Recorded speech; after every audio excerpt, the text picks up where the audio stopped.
Mornings in Florida start early. The sun rising from the eastern horizon cast a golden light on the white sand of Miami Beach. In a condominium along the shoreline, Melissa Carter quietly awoke. Looking at her 7-year-old son Jacob's sleeping face in the bed next to hers, she smiled gently. It was the morning of the third day of their trip. She couldn't have expected that this vacation would be anything but peaceful. "Mom, are you up?" Jacob said in a small voice, rubbing his eyes. "Good morning," Melissa stroked her son's tousled hair. "It looks like we'll have a lovely beach day today." The phone rang, and despite the early hour, "Mom" flashed on the screen. Melissa let out a small sigh before answering. "Good morning, Mom." "Melissa, what are your plans for today?" Carol Wilson's voice had its usual hurried tone. "Mom, it's only 7 o'clock.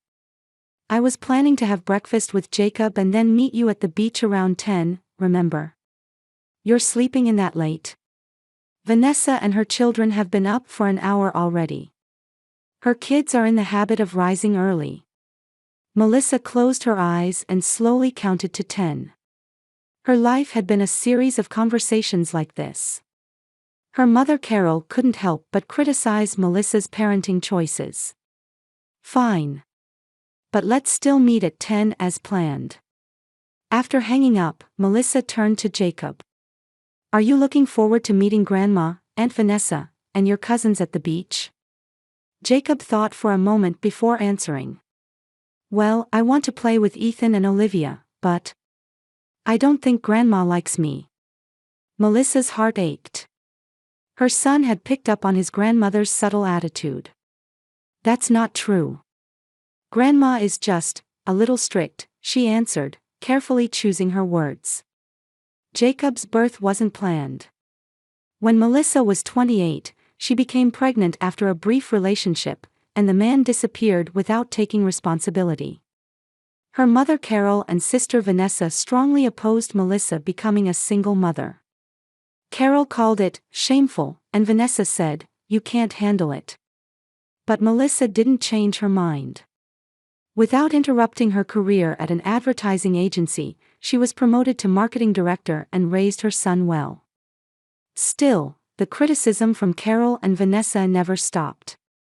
She was accused of being overprotective, and her parenting choices were constantly questioned. After breakfast, Melissa and Jacob began preparing for the beach. They applied sunscreen, put on swimsuits, and packed snacks and drinks in a bag. "Don't forget your float," Melissa handed Jacob a blue arm float. Her son still couldn't swim well. A little ahead of schedule, they arrived at the beach. Carol, Vanessa, her husband Mike, and their children, 10-year-old Ethan and 8-year-old Olivia, were already settled under a large beach umbrella. "Finally, you're here," Carol said, looking at her watch. "We've been waiting for an hour." "Good morning, Mom," Melissa tried to soften her expression. "We agreed to meet at 10, didn't we? It's only 9:45. "Melissa, you're always so casual about time," Vanessa said, brushing her brown hair back. She looked perfect in her bikini, in contrast to Melissa's modest one-piece swimsuit. "Jacob." Ethan and Olivia ran over. "Let's build a sandcastle." Jacob smiled shyly and looked up at Melissa. "Go ahead," she gently pushed her son's back. "But be sure to tell me when you want to go in the water." "Melissa, how long are you going to interfere with your son like that?" Mike looked at her over his sunglasses. "Our kids swim on their own already." "Jacob isn't confident in his swimming yet," Melissa maintained her composure. "That's because you make him think that way," Carol sighed. "I raised you more strictly. And look, you turned out strong. You're too soft on Jacob." Melissa was about to argue when her phone rang. Her boss's name appeared on the screen. "Excuse me, I need to take this," she said apologetically. "Go ahead, take your work call," Carol waved her hand. "We'll watch Jacob." Melissa hesitated for a moment. But this project with a major client was important to her. She kissed her son and instructed, "I'll be right back. Remember to tell Grandma or Aunt Vanessa when you want to go in the water." As she walked toward the hotel lobby, she heard Carol and Vanessa whispering behind her. "She's really overprotective, isn't she? Jacob needs to learn more independence. Maybe today's a good opportunity." Melissa felt uneasy, but her phone rang again, and she left the beach. As Melissa disappeared into the hotel lobby, Carol gave Vanessa a meaningful look. The two had been critical of Melissa's overprotective parenting style for years. "This is our chance," Carol said in a low voice. "Let's teach Jacob a little independence." Vanessa nodded at her mother's words. "Melissa spoils her son too much. Our children are more independent." On the beach, the three children had started building a sand castle. After a while, Jacob began gazing toward the ocean. Other children playing at the water's edge looked like they were having fun. "Grandma, can I go in the water?" Jacob asked, holding his blue float. Carol smiled at her grandson. "Of course, Jacob. You're a big boy now, you can play by yourself." "But Mom said I shouldn't swim alone." "Your mother always worries too much," Carol said. "You'll be fine if you stay in the shallow area. Go on, your cousins will go with you." Ethan and Olivia ran ahead, and Jacob, after a moment's hesitation, followed them. He put the float on his arm and cautiously stepped into the surf. Carol and Vanessa sat under the umbrella and started checking their smartphones. Mike, Vanessa's husband, had gone to a nearby vendor to buy drinks. "Look at this," Vanessa showed her mother the screen. "Reviews of the resort. This hotel has a terrible reputation." "That's because Melissa chose it," Carol replied. "She never does enough research." The two laughed together and became absorbed in checking social media and messages. Occasionally, they pretended to look toward the children, but they weren't really monitoring them. At the water's edge, Ethan and Olivia had returned to the sand and started building a new sand castle. But Jacob was still in the ocean. He had been playing in the shallow water, but the tide was gradually carrying him out to sea. His small body was being tossed around by the deceptively calm surface. "Grandma!" Jacob called out, but his voice was lost in the wind. "I can't get back." Carol and Vanessa didn't look up from their smartphone screens. Ethan and Olivia were also absorbed in their play and didn't notice their cousin was in trouble. "Help!" Jacob's voice grew fainter. The blue float kept him on the surface, but his feet could no longer feel the sand. With eyes wide with fear, staring at the shore, he drifted further and further away. When Mike returned with drinks, he looked around and asked, "Where are the kids?" "Playing over there," Vanessa pointed toward the ocean. "Where's Jacob?" Mike asked, seeing Ethan and Olivia on the sand. Vanessa finally looked up and said, "He was just there a minute ago." She looked around but couldn't see Jacob. "He probably went to the bathroom," Carol said indifferently. "Melissa should be back soon anyway."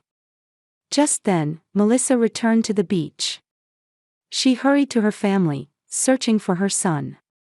"Where's Jacob?" Anxiety seeped into Melissa's voice. "I don't know, playing somewhere." Carol shrugged. "Did he go in the water?" Melissa's voice grew stronger.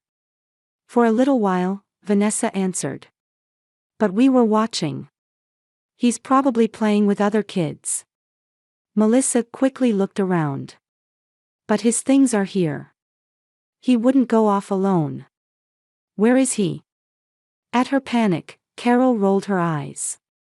"Melissa, you're being dramatic. He'll come back on his own. Children need to learn independence." The blood drained from Melissa's face. She started running along the beach, calling her son's name and asking people nearby. Then suddenly, she stopped and looked out to sea. Far out in the waves, she could see a blue float and a small head. Jacob! Melissa's scream echoed across the beach. There! Out in the water! She jumped into the ocean and desperately started swimming, but was pushed back by the waves.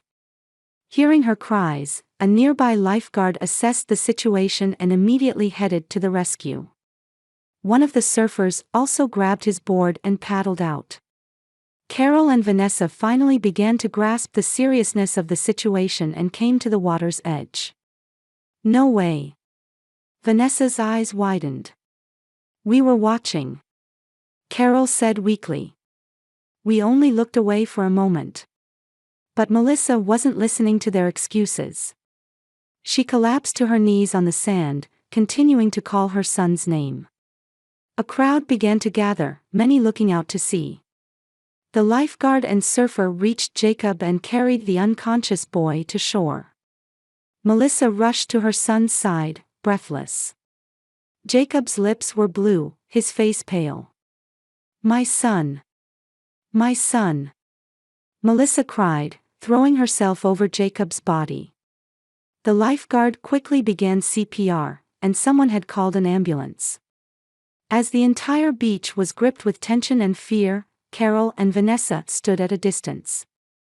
Their faces showed terror and a slowly dawning sense of guilt. The hospital waiting room was wrapped in heavy silence. Melissa covered her face with both hands, occasionally trembling as she waited for the doctor's report. Beside her, Carol and Vanessa sat anxiously. Mike had taken the children back to the hotel. It was an accident, Carol broke the silence. It could happen to anyone. Melissa slowly raised her face and stared at her mother with frozen eyes. Her voice was low and controlled, but the anger in it was clear. An accident? Mom, you weren't watching him. He's only 7 years old. Melissa, we were watching, Vanessa defended. We only looked away for a second. A second? Melissa's voice rose. He was swept out to sea. You knew he couldn't swim. That's because you're coddling him, Carol counterattacked.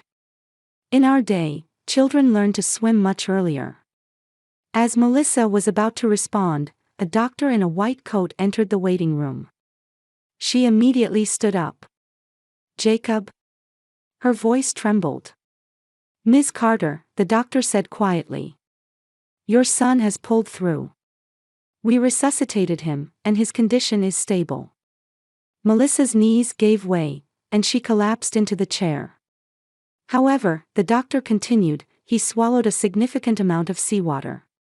There's damage to his lungs, and we need to monitor him carefully. Also, there's a possibility that oxygen to his brain was temporarily reduced. Will he be okay? Melissa asked in a shaking voice. The next 24 hours are critical. He's currently on a ventilator, but once he regains consciousness, we should be able to remove it. The doctor placed a hand on Melissa's shoulder. Be strong. You'll be able to see him soon. After the doctor left, a heavy silence fell again. Melissa stared at the ceiling, holding back tears. Her heart was a confusing mix of fear and anger. Melissa, Carol said. We had no idea this would happen. No idea. Melissa tried to control her voice but failed. You promised to watch him. He's still a child. It's because you're always overprotective, Vanessa argued. We were just trying to teach him a little independence. Independence? Melissa stood up and confronted the two. He nearly drowned. What if he had died? Would you still say you were teaching him independence? Vanessa's face paled. Don't say it like that.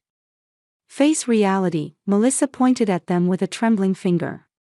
You were busy with your smartphones and ignored my son. Were you teaching independence while staring at your phones? Carol's expression hardened. Melissa, you always blame us. You're deflecting from your own responsibility. My responsibility? Fire lit in Melissa's eyes. How am I to blame? Because you spoiled him and made him weak, Carol said coolly. Other children are stronger. You chose to take that work call. If you had been there. Melissa's hand rose, and for a moment, she almost slapped her mother. But at the last second, she restrained herself. You're blaming me. Her voice trembled. I trusted you. I trusted my family. That was my mistake. Just then, a woman in white scrubs entered the room. Ms. Carter. I'm Lisa, the hospital's social worker. Melissa took a deep breath and turned. Yes, that's me. May I speak with you for a moment? Lisa smiled kindly at Melissa.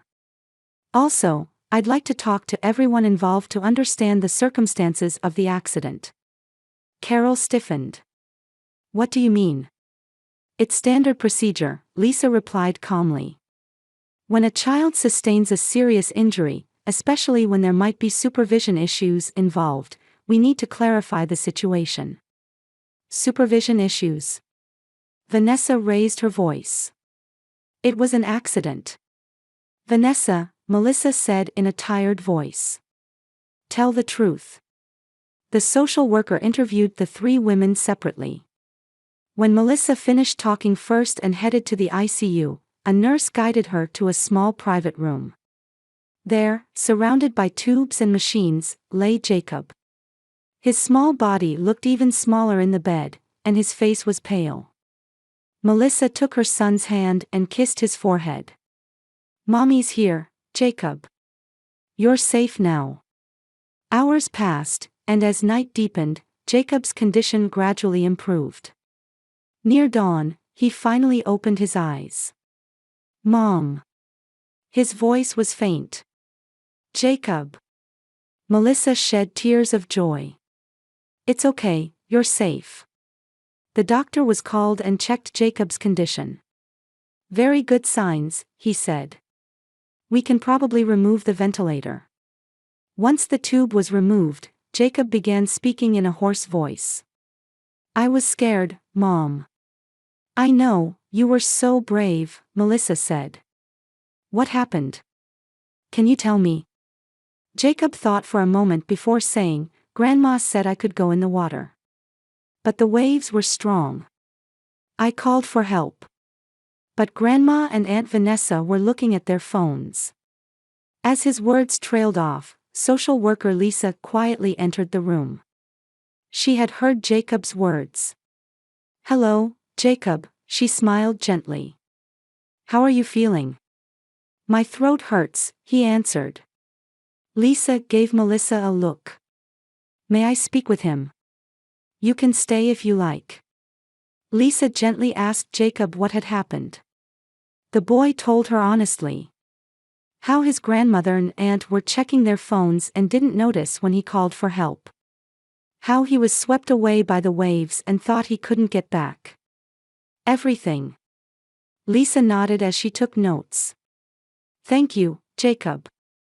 You're very brave. When she and Melissa stepped into the hallway, two police officers were waiting. Ms. Carter, one officer said. We'd like to talk to you about your son's accident. It wasn't an accident, Melissa said firmly. This was negligent supervision. The officer nodded. Actually, we received reports from witnesses at the beach. There are multiple testimonies that your mother and sister were engrossed in their smartphones and not paying attention to the child. Furthermore, the officer took out his mobile phone and played a video. It showed Carol and Vanessa staring at their phones under the umbrella. A child's cry could be heard from a distance, but the two didn't even look up. This video was taken by a tourist nearby, the officer explained. They said they heard your son calling for help. Melissa's hands shook. Seeing the evidence, her anger had turned to deep sadness. We're initiating an investigation for suspected child abuse and neglect, the officer said quietly. We'd appreciate your cooperation. Melissa nodded. Anything. Down the hallway, Carol and Vanessa were surrounded by police officers. Fear was evident on their faces. Melissa stared at them for a moment before returning to her son's room. A week after Jacob was discharged from the hospital, Melissa's Miami apartment was filled with bouquets and cards sent by strangers. The beach incident had been covered by local news and quickly spread on social media.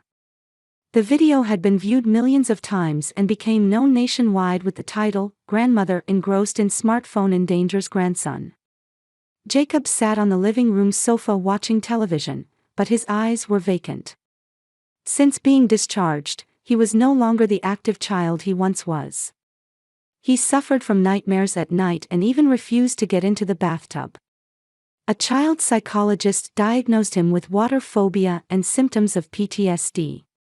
Melissa stood by the window, clutching her mobile phone. She had just spoken with her lawyer this morning. Ms. Carter, lawyer Alex Morrison had said, "This isn't just a family dispute. Your mother and sister clearly neglected their supervisory duties, resulting in serious harm to your son. There are sufficient grounds for a civil lawsuit." Melissa sighed. She felt hesitant about legally suing her mother and sister. Still, the medical expenses and psychological therapy costs for her son's recovery were enormous. Are they even sorry? She asked herself. The answer became clear in yesterday's local news. Carol and Vanessa told reporters that Melissa was overreacting. "We were taking care of our beloved grandson," Carol said in front of the camera. "Children sometimes have accidents. That's a reality parents must accept." Melissa's overprotective parenting has made Jacob weak. When she heard those comments, something broke inside Melissa. As she was lost in thought, her phone rang. It was an unknown number. "Hello, this is Melissa Carter." "Ms. Carter, this is Laura Henderson from the Miami Herald. Do you have a moment?" Melissa hesitated for a second. Until now, she had declined all press interviews. "What is this regarding?" "I have questions about your mother and sister's claims," Laura said frankly. "There are too many contradictions in their story. If you're willing, I'd like to hear your side."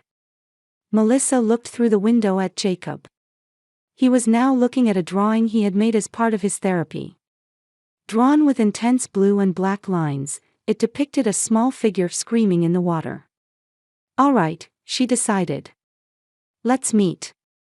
The meeting with Laura was more detailed than Melissa had expected. The reporter not only asked about the incident but also about Melissa's childhood, her relationship with her mother, and the friction with her sister. "Was Carol strict with you too?" Laura asked. Melissa smiled bitterly. "Mother always demanded high standards, saying she was teaching me strength. But she was lenient with Vanessa. When my sister failed, it was, she's still young, but if I did the same thing, it was, you need to be more responsible." That must have been hard. "I was desperate for approval from my mother. But my sister was loved no matter what she did," Melissa said quietly. "Ironically, when I became a single mother, I chose the opposite approach from my mother's parenting. Maybe I am overprotective, but I wanted to always give Jacob safety and love." Laura took notes eagerly. "Is there anything concerning about Carol's past behavior?" Melissa thought for a moment before answering. "Actually, this isn't the first time." With a trembling voice, she began talking about Carol's dangerous judgments in the past. Driving with Vanessa's children without car seats. Letting a 5-year-old grandchild cut vegetables with a knife. Leaving the children home alone while going shopping. Mother believes that children grow through strictness. But it's just irresponsibility. The next day, Laura contacted Vanessa's friends and colleagues for more information. Her investigation revealed that Vanessa herself had problems with parenting.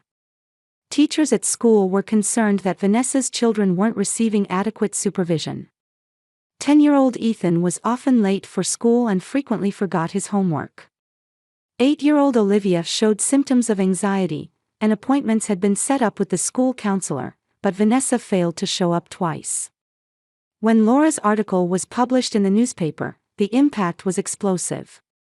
Titled, "Boy Nearly Drowns, Family Neglect Leads to Tragedy," the article detailed Carol and Vanessa's irresponsible behavior and quoted Melissa to reveal the flaws in their parenting approach.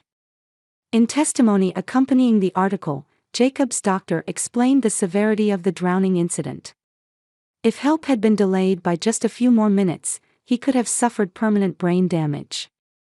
Or in the worst case, he might have lost his life. The community's reaction was immediate. Critical comments flooded Carol and Vanessa's social media accounts. The insurance company where Vanessa worked placed her on indefinite paid leave. Carol's garden club suspended her membership. But the most shocking development came from the police. The afternoon the article was published, 2 officers knocked on Carol's door. They had an arrest warrant for her on suspicion of serious child neglect. Simultaneously, a representative from Child Protective Services visited Vanessa's home and began investigating the welfare of her children. Mike was furious and blamed Vanessa. "Why weren't you watching Jacob?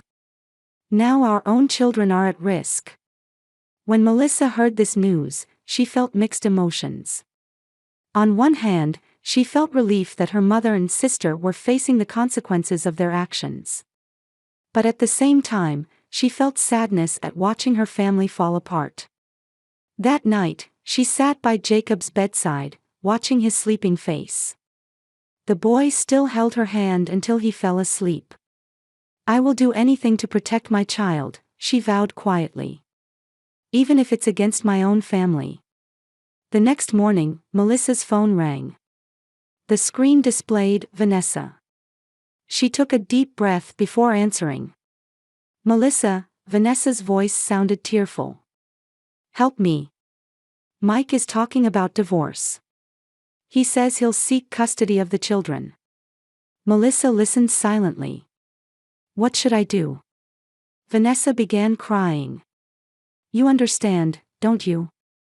How terrifying it is to lose your children."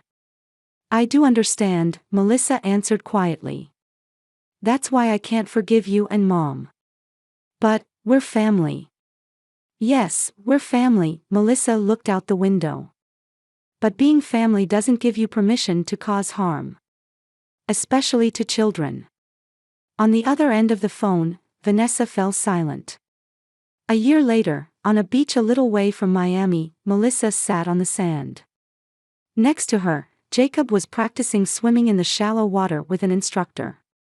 He wore a blue rash guard over his swimsuit and followed the instructions with a serious expression.